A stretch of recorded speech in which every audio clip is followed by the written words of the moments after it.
மக்கள் மனதை கவர்ந்த, மக்களுக்கு மிகவும் பிடித்த, மக்களில் ஒருவரான எங்கள் மக்கள் செல்வன் விஜய் சேதுபதி அவர்களை மேடைக்கு அழைக்கிறோம். எல்லாருக்கும் வணக்கம். I love you.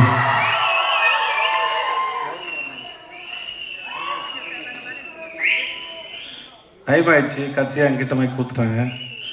நான் வந்தது ப்ரொமோஷன் தான். எங்கேருந்து ஆரம்பிக்க தெரியல. முதல்ல நான் படத்தை பற்றி சொல்கிறேன். ட்ரெய்லர் பார்த்தேன் சார்.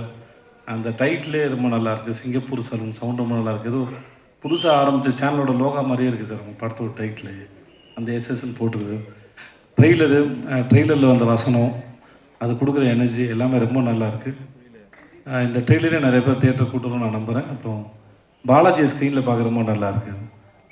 பாலாஜி நானும் ரொம்ப வருஷம் முன்னாடி பிக் எஃப்எம்மில் வந்து பேசிட்டு ஒரு படம் ஸ்க்ரீன் பிளேலாம் பேசிட்டு மொட்டை மாடல் உட்காந்து ரொம்ப நேரம் ஒரு மணி நேரம் தம் அடிச்சு பேசிட்டோம். இல்லை ரொம்ப நேரம் நினைக்கிறேன் பேசினோம். நான் அங்கேருந்து அவரை இவ்வளோ தூரம் தாண்டி அப்புறம் நான்காவதுல பார்த்து இங்கே பார்க்க வரைக்கும் ரொம்ப சந்தோஷமாக இருக்குது. அவரோட வளர்ச்சி, அப்புறம் அவர் பேசுகிற விதம், அவர் தைரியமாக தன்னோட கருத்துக்களை பேசுகிற விதம், இது அத்தனை நான் ரொம்ப ரசிக்கிறேன். அவங்க சத்தம் ரொம்ப நல்லா இருக்குது பாலாஜி. வாழ்த்துக்கள் உங்களுக்கு. நல்லா இருக்கு. அப்புறம் தட்டிருக்கீங்க இல்லைன்னா கஞ்சத்தனம். ஒருத்தர் பண்ண நல்லதை பேசும்போது சந்தோஷம் பாராட்டிடலாம். ஒன்றும் இல்லை. இந்த கோகுல்னு அந்த டைரக்டர் வந்து நிஜமாகவே ஒரு பெரிய டார்ச்சர். அவரோட வேலை செஞ்சுருக்கீங்க. ஏன்னா ராஜன் சார் வந்தார், யாராவது கான்ட்ரவர்சியாக பேசுவான்னு பார்த்தீங்க, யாருமே பேசலை போல. சரி, நானாவது பேசிட்டு போயிடுறேன். பெரிய டார்ச்சர் தான். அவருக்கு வந்து ஒரு அடமாட்டம் தான் இருப்பார். ஆனால் கூகுள் சார் வேலை பார்க்க ரொம்ப இன்ட்ரெஸ்டிங்கான ஒரு ப்ராசஸ். அது ஒரு எனக்கு அவர் சுமார் மூஞ்சி குமார் வந்து அவர் எப்படி உருவாக்கியிருப்பார் அப்படின்னு அவர் மைண்டில் எப்படி அந்த ப்ராசஸ் நடத்துன்னு ரொம்ப ஆச்சரியமாக இருக்கும். ஜுங்காவாக இருக்கட்டும், ஒரு சீனை ஆடியன்ஸ்க்கு இன்னும் எவ்வளோ தூரம் எங்கேஜிங்காக கொடுக்க முடியும்னு யோசிக்கல. பெரிய கில்லாடி அவர். அவரோட வேலை பார்த்து எனக்கு 2 படம் மிக சிறந்த அனுபவம். இது ஒன்றுமே இல்லை. இன்னும் நீங்கள் இன்னும் பெரிய மேஜிக்லாம் பண்ணுவீங்க. நான் அது ரொம்ப நாள் சொல்லிகிட்டே இருக்கேன். நான் அவர் ஜுங்கா பண்ணி முடிச்சதுக்கப்புறம் சொல்லிட்டு இருப்பேன், இது ஒன்றுமே இல்லை சார், அவரோட பிரெயின் வந்து ரொம்ப எக்ஸ்ட்ரானரி. அது அவர் எங்கேருந்து எந்த சென்ஸ் இருந்து காமெடி பிடிக்கிறாரு, ஒரு சீன் எப்படி கன்சியூவ் பண்ணுறாரு, ரொம்ப ஆச்சரியமாக இருக்கும். ஸோ சார், உங்களுக்கு வாழ்த்த வயதில்லை, வணங்குகிறேன் sir. Sathyaraj sir, I love to work with you sir. நீங்கள் நான் ரீசெண்டாக தொடர்ந்து உங்களுடைய பழைய படங்கள்லாம் பார்த்துருக்கேன் சார். தெற்கு திருமச்சானாக இருக்கட்டும், அமைதிப்படாக இருக்கட்டும். அப்புறம் நான் வந்து உங்களுக்கு இன்ஸ்பிரேஷனாக இருக்கலாம். பெரிய அநியாயம் சார், எல்லாம் சொல்லாதீங்க சார். அப்படி நீங்கள் வந்து யுவர் கிரேட்டஸ்ட் ஆக்டர். நான் ரொம்ப ரசிச்சிருக்கேன். உங்களோட டைமிங்காக இருக்கட்டும், நீங்கள் ரொமான்ஸ் பண்ணுறதா இருக்கட்டும், சண்டை போடுறதா இருக்கட்டும், ஒரு சீனை வந்து நீங்கள் எலிவேட் பண்ணுறது வந்து இட்ஸ் எக்ஸ்ட்ரானரி சார். நான் டப்பிங் தேட்டர் போகும்போது நான் கேட்பேன். நான் சவுண்ட் இன்ஜினியர்ஸ், பழைய சவுண்ட் இன்ஜினியர்ஸ் இருந்தாங்கன்னா கேட்பேன், ஆனால் பழைய ஆக்டர்ஸில் யாருன்னு பிரமாதம்னு உங்கள் பேரை தவறாமல் எல்லாருமே சொல்லலாம். சத்யராஜர் வந்து ஒரு லிப்ஸிங்க்கு கிட்டத்தட்ட 10-20 டயலாக் போட்டு படப்படப்படன்னு ஃபில்லப் பண்ணுவார் அப்படின்னு சொல்லுவாங்க. உங்களை பார்க்குறது வந்து sir, it's delight to watch. உங்களை பார்க்குறது வந்து இட் இஸ் அவ்வளோ சந்தோஷமாக இருக்கும். நீங்கள் இருக்கிற ஸ்க்ரீனில் நீங்களும் கவுண்டமணி சாராக இருக்கட்டும், இல்லை நீங்கள் தனியாக இருக்கிறதா இருக்கட்டும், நடிகனாக இருக்கட்டும், அமைதிப்படியாக இருக்கட்டும், எந்த படம் வேணால் எடுக்கலாம் சார். இட்ஸ் மினிமம் கேரண்டில் சூப்பர் கேரண்டி உங்களை உட்காந்து பார்க்குறது சார். அந்த அண்ட் நான் நிஜமாகவே மனசார, இது மேடைக்காக சொல்லுறது, ரொம்ப நாள் மனசார இயங்குறேன். உங்களோட வந்து சரிக்கு சமமாக ஒரு படம் ஒன்று ஆசை சார். சப்போர்ட்டிங் ரோல்லாம் இல்லை சார், எனக்கு அப்படிலாம் இல்லை. அது எனக்கு உங்களோட அருமை எனக்கு தெரியும். நான் ஆஸ் அன் ஆக்டராக நான் ரொம்ப மதிக்கிறேன் உங்களை. எனக்கு உங்களோட அருமையை நான் ரொம்ப கொண்டாடுறேன். எனக்கு உங்களோட சமமாக ஒரு படம் பண்ணணும்னு ஆசை சார். 2 பேரும் அது டபுள் ஹீரோ சப்ஜெக்ட் மாதிரி தான் இருக்கணும்னு ஆசைப்பட்றேன் நான். You are great and you are fantastic. நன்றி. நீங்கள் எங்களோட இன்னும் இருக்கு. ரொம்ப ரொம்ப நன்றி. மற்ற எல்லாருக்கும் ரொம்ப நன்றி. பேசின டைம் ஆகிடும். வாழ்த்துக்கள். நன்றி சார். தேங்க்யூ. நன்றி. அனைவருக்கும் வணக்கம். Hi bro. நானும் ஆர்ஜே பாலாஜி ஒருத்தர் ப்ரோன்னு தான் கூப்பிட்டுருக்கோம். ஏன்னா அப்போ தான் நம்ம யூத்தோட மிங்கிள் ஆக முடியும். முதல்ல கொஞ்சம் யோசிச்சாரு. நான் ஹாய் ப்ரோ அப்படின்னு அவர் என்னை திருப்பி கூப்பிட ஆரம்பிச்சிட்டாரு. அந்த மாதிரி ஒரு யூத்தான டீம். நம்ம ராஜன் சார் பேசும்போது சொன்னார், புரட்சி தலைவர் எம்ஜிஆருடைய அன்புக்கு பாத்திரமானவர், ஐஸ்வரி வேலன் அவர்கள். எனக்கு ரொம்ப நாளாக ஒரு டவுட்டு, இந்த ஐஸ்வரிங்கிறது எப்படி வந்தது எனக்கு தெரியல. கணேஷ் சார்கிட்டயே கேட்கணும்னு நினச்சிக்கிட்டு இருந்தேன். இன்னைக்கு கரெக்டாக ராஜன் சார் சொல்லிட்டாரு, ஐஸ்வரி நான் சரியானவன் இல்லையா. ஐஸ்வரி கணேசன் அவர்கள் வந்து ஐஸ்வரினா அவர் சரியான மனிதர் அப்படின்னு தான் அர்த்தம். சரியான மனிதனுக்கு உதாரணம் வந்து நிறையா உதவி செய்கிறது. அது உங்கள் அப்பா கிட்ட இருந்து நீங்கள் கற்றுக்குவீங்க. அவர் இருந்த இடம் புரட்சி தலைவர் எம்ஜிஆர் கிட்ட. அதனால வந்து அந்த வள்ளல் குணம் உங்ககிட்ட இருக்கிறதுல அரிசியுமே இல்லை. வாழ்த்துக்கள். நான் இந்த 45 வருஷமா சினிமாவில் இருக்கிறதுக்கு காரணம் இந்த சிங்கப்பூர் சலூனுடைய முக்கியத்துவம் என்னன்னு எனக்கு தான் தெரியும். சிகை அலங்காரம் இதை வச்சுட்டு தான் 45 வருஷமா வண்டி ஓட்டிட்டு இருக்கிறேன். ஏன்னா ஒரு ஹேர் ஸ்டைல் அப்படிங்கிறது வந்து வாழ்க்கையில் அவ்வளோ முக்கியமான ஒரு விஷயம். ஒரு பிக்கு எவ்வளோ வேலை செய்யுது அப்படின்னு வந்து எனக்கு தான் தெரியும். ஒரு சின்ன ஹேர் ஸ்டைல் சேஞ்சினால வந்து அந்த முகத்தினுடைய ஸ்டைல் அப்படியே மாறிடும்.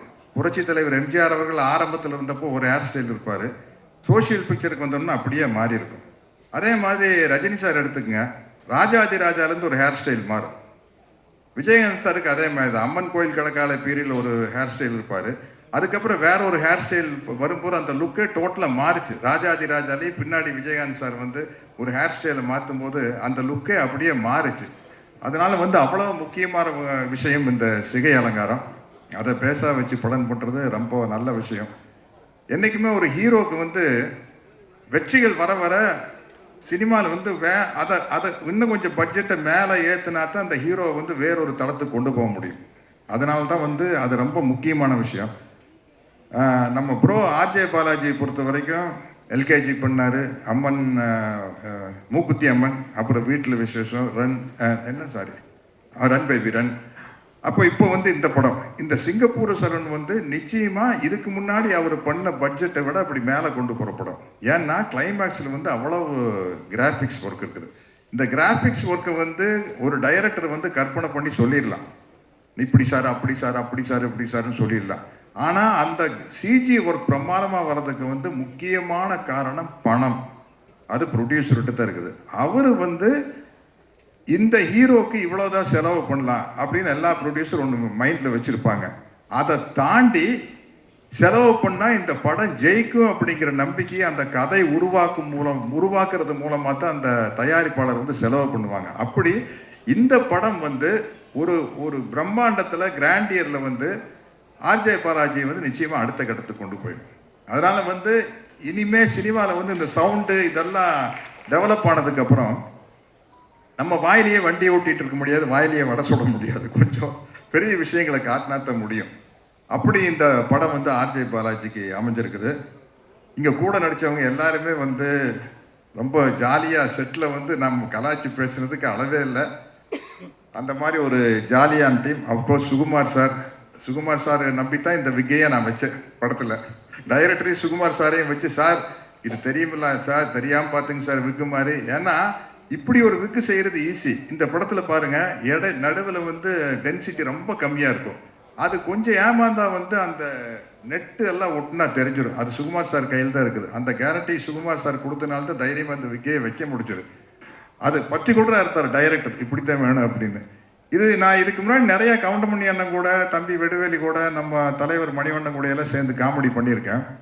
பட் நானே தனியாக ஒத்தையாக ஒரு காமெடி பண்ணி நடிச்சதுன்னா அது இந்த படமாக தான் இருக்கும். கிட்டத்தட்ட ஒரு இன்டர்வல் சீன் வந்து திருவிளையாடல் நாகேஷ் சார் மாதிரி, ஐயோ தனியாக புலம்ப விட்டானே அப்படிங்கிற அளவுக்கு நம்மளே பேசி நடிக்கிற மாதிரி ஒரு சீன். அதை வந்து தைரியமாக எனக்கு இப்படி ஒரு கேரக்டர் கொடுத்த டைரக்டர் கோகுல் சாருக்கு என்னுடைய மிகப்பெரிய நன்றியை தெரிவிச்சுக்கிறேன்.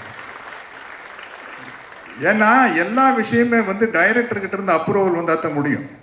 நம்ம ஒரு டயலாக் எழுதி கொடுக்குறாங்க, தகுடங்கண்ணே தகுடு அப்படிங்கிற டைரக்டர் வந்து இல்லை சார் 2 தடவை சொல்ல வேண்டாம் சார், ஒரு தடவை சொன்னால் போதும் சார் அப்படின்னா கிட்டத்தட்ட எனக்கு ஒரு 7-8 கோடி ரூபா போயிருக்கும். அதுக்கப்புறம் தான் நம்மளுக்கு ஒரு மார்க்கெட் வருது இல்லையா.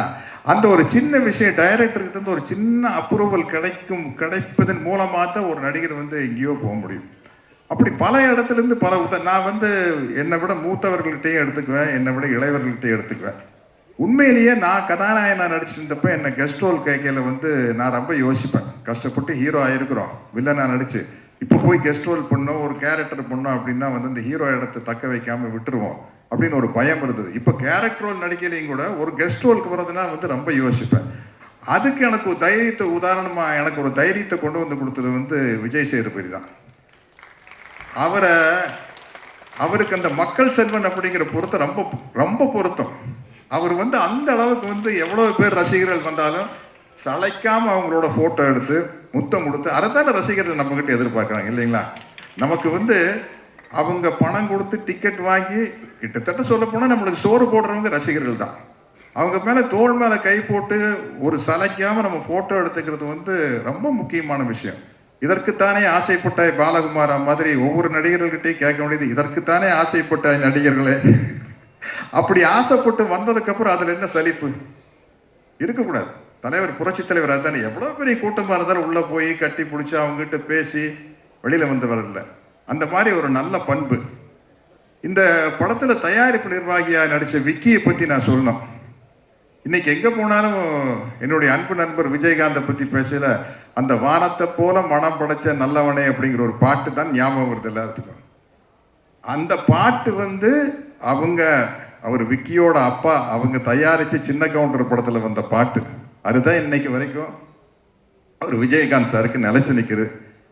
அது மாதிரி அனைவருமே வந்து ஒரு நடிகராக இருக்கலாம், சம்பாதிக்கலாம், ஆனால் வந்து ஒரு நல்ல மனிதனாக வாழ வேண்டும். இந்த சிங்கப்பூர் சரவணன் வந்து நான் ரொம்ப எதிர்பார்த்துக்கிட்டு இருக்கிறேன். கிட்டத்தட்ட நான் முதல் படத்தில் நடித்த மாதிரி எதிர்பார்த்துக்கிட்டு இருக்கிறேன். ஏன்னா எனக்கு இன்னொரு கதவு திறக்கப்படும். ஒரு காமெடி ஆக்டர் அப்படிங்கிற ஒரு கதவை திறக்கப்படும். எப்படி மனோரமா ஆட்சி வந்து காமெடியாக நடிச்சிட்டு இருந்து கீழே சின்ன கவுண்டர் மாதிரி படங்கள் வந்ததுக்கப்புறம், சின்ன தம்பி மாதிரி படங்கள் வந்ததுக்கப்புறம் ஒரு குணச்சித்திர நடிகை அப்படிங்கிற ஒரு கதவை திறக்கப்பட்டதில்லை. ஒரு நடிகனுக்கு எப்பவுமே கதவுகள் திறக்கப்படணும். அது மாதிரி ஒரு சத்யராஜ்னா ஒரு கட்டப்பா அப்படிங்கிற ஒரு கதவு திறக்கப்படுது. இந்த படத்தில் வந்து சக்கரபாணிங்கிற கேரக்டர்னால இன்னொரு கதவு திறக்கப்படும். அந்த கதவை திறந்தது காரணமானவர் நம்ம இயக்குனர் கோகுல் தான். அவருக்கு என்னுடைய நன்றி சொல்லிக்கிறேன். நம்ம 2 பேரும் மிமிக்ரி வேற எங்கேயாச்சும் வச்சுக்கலாம், நிறையா பேர் பேசணும். எல்லாருமே வந்து புரட்சி தலைவருடைய துப்பாக்கி சூட்டுக்கு அப்புறம் வர வாய்ஸில் தான் பேசுவாங்க. நானும் ரோபோ சங்கர் தான் அவருடைய பழைய ஒரிஜினல் வாய்ஸில் பேசுவோம். அந்த காம்படிஷன் எங்களுக்குள்ள நடந்துக்கிட்டே இருக்கு. என்னை நம்பாமல் கெட்டவர்கள் நிறைய உண்டு, நம்பி கெட்டவர்கள் இன்று வரை இல்லை. ஓகேங்களா? பலமில்லாத மாடு, உட முடியாத கலப்பை, அதிகாரம் இல்லாத பதவி, இவைகளை என்றுமே நாங்கள் விரும்புவதில்லை. ஓகே தானே? Sir, thank you sir.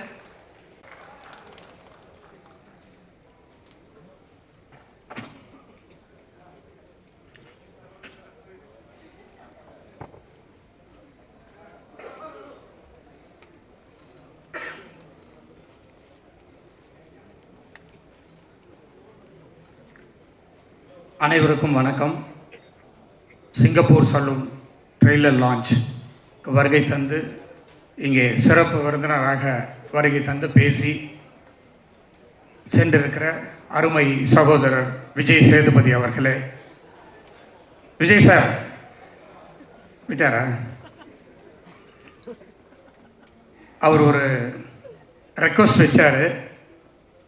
நான் எப்பவுமே ரெக்வஸ்ட் வச்சாக்கா அதை உடனே கன்சிடர் பண்ணணுன்றது என்னுடைய ஆசை. கோகுல் சார், உங்ககிட்ட 2 ஹீரோ சப்ஜெக்ட் இருக்கா? உங்ககிட்ட 10 இருக்குது எனக்கு தெரியும். சத்யராஜ் சார் ரெடின்னா விஜய் சேதுபதி சாரையும் சத்யராஜ் சாரையும் 2 ஹீரோவை போட்டு வேல்ஸ் ஃபிலிம் இன்டர்நேஷனல் கோகுல் சாரை டைரக்டராக வச்சு படம் பண்ணிடுவோம். ஓகேவா sir? But Singapore salon release வந்து 25th. அதுக்கு முன்னாடியே கோகுல் சாருடைய அடுத்த படம் ரெடி ஆகிட்டு இருக்கு வேல்ஸ் ஃபிலிம் இன்டர்நேஷ்னலில். அதை இந்த நேரத்தில் நான் தெரிவித்துக் கொள்வதில் ரொம்ப மகிழ்ச்சி அடைகிறேன். நீங்கள் எல்லோரும் எப்படி எதிர்பார்க்குறீங்களோ அதே மாதிரி சிங்கப்பூர் சலூன் தியேட்டரில் ரிலீஸ் ஆகி ஆடியன்ஸோடு உட்காந்து பார்க்கணுன்னு நான் ரொம்ப சந்தோஷமாக இருக்கேன். ஏன்னா நான் தனியாக நிறைய தடவை பார்த்துட்டேன். எனக்கு ரொம்ப பிடிச்ச படம். நான் எடுத்த படத்துலேயே இது எனக்கு ரொம்ப பிடிச்ச படம்னு நான் சொல்லலாம். இந்த படத்தில் என் அருமை சகோதரர் தான் சொல்லுவேன். ஆர்ஜே பாலாஜி வந்து ஒரு டிஃப்ரெண்ட் பாலாஜியாக இந்த படத்தில் நடிச்சிருப்பார். நீங்கள் ஆர்ஜே பாலாஜி படம்னு வந்து பார்ப்பீங்க, ஆனால் அவர் உங்களுக்கு வேற மாதிரின்ற மாதிரி அவர் இந்த படத்தில் நடிச்சிருக்காரு. ரொம்ப அருமையாக நடிச்சிருப்பார். இந்த படம் நிச்சயமாக எல்லாருக்கும் பிடிக்கும். இதில் சத்யராஜ் சார் வந்து கலக்கியிருக்காரு அப்படின்னு தான் நான் சொல்ல முடியும். வேறு லெவலில் ஆக்ட் பண்ணியிருக்காரு. அந்த அமைதிப்படை அந்த மாதிரி படங்கள்லாம் எப்படி காமெடி பண்ணியிருப்பாரோ அதை விட இந்த படத்தில் வேறு லெவலில் காமெடி பண்ணியிருக்காரு. இந்த படத்தை ரெட் ஜெயிண்ட் பார்த்து ரொம்ப பிடிச்சி போய் தமிழ்நாடு ஃபுல்லாக ரெட் ஜெயிண்ட் ரிலீஸ் பண்ணுறாங்க. அது மட்டும் இல்லாமல் கலைஞர் டிவி சேட்டலைட் வாங்கியிருக்காங்க. இந்த நேரத்தில் அவங்களுக்கு என்னுடைய மனமார்ந்த நன்றியை தெரிவித்துக் கொள்கிறேன். படம் பிடிக்காமல் அவங்க வாங்க மாட்டாங்க, படம் பிடிச்சி வாங்கியிருக்காங்க. நிச்சயமாக இந்த படம் எல்லாருக்குமே பிடிக்கும். இதில் நடித்த எல்லா நடிகர்களும் ரொம்ப பிரமாதமாக நடிச்சிருக்காங்க. அவங்கள எல்லாரையும் வந்து பிரமாதமாக டைரக்ட் பண்ணியிருக்காரு கோகுல் அப்படின்னு தான் நான் சொல்ல முடியும். இந்த குட்டி பசங்க வந்தாங்க, அவங்கெல்லாம் அப்படியே அவ்வளோ அற்புதமாக நடிச்சிருப்பாங்க. அந்த ஃபர்ஸ்ட் ஹாஃப் ஃபுல்லாக அந்த குட்டி பசங்க, ஃபஸ்ட்டு பாலாஜி, செகண்ட் பாலாஜி, கிஷன் இவங்கெல்லாம் எல்லாருமே ரொம்ப நல்லா பண்ணியிருக்காங்க. லால் சார் ரொம்ப நல்லா நடிச்சிருக்காரு. 2 ஹீரோயின் இருக்காங்க படத்தில். அவங்க ஃப்ளைட்டு மிஸ் ஆகிடுச்சு, அதனால் வர முடியல. நீங்கள் கோகுல் சார் சொன்ன மாதிரி படத்தில் நல்ல கலர்ஃபுல்லாகவும் நிறைய பேர் இருக்காங்க. அதனால் வெறும் ஜென்ஸ் மட்டும்தான் இருக்கிற மாதிரி நினச்சிடாதீங்க. ஸோ எனக்கு வந்து ஒரு எல்கேஜி எப்படி இருந்ததோ, ஒரு கோமாளி எப்படி இருந்ததோ, மூக்குத்தி அம்மன் எப்படி இருந்ததோ, அதை விட பிரமாதமாக சிங்கப்பூர் சலூன் அமைய போகுது அப்படின்றதுல எனக்கு எந்த விதமான மாற்றமும் இல்லை. இது நிச்சயமாக நீங்களும் அந்த படத்தை பார்த்துட்டு பாராட்டுவீங்க. இந்த விழாவுக்கு சிறப்பு விருந்தினராக வருகை தந்து பேசி அமர்ந்திருக்கிற என்னுடைய அருமை மாமா கே ராஜன் மற்றும் அம்மா கிரியேஷன்ஸுடைய அருமை நண்பர் டி சிவா, என்னுடைய அருமை தம்பி இயக்குனர் ஏஎல் விஜய் மற்றும் இங்கே வருகை தந்திருக்கிற அனைவருக்கும் என்னுடைய மனமார்ந்த நன்றியை தெரிவித்து, இந்த ப்ரெஸ் மீட்டுக்கு வந்திருக்கிற எல்லா ப்ரெஸ் பீப்புளுக்கும், மீடியா எல்லாருக்கும் என்னுடைய நன்றியை தெரிவித்து இந்த படம் வெற்றி பெற வாழ்த்துங்கள் என்று கூறி விடைபெறுகிறேன். நன்றி, வணக்கம்.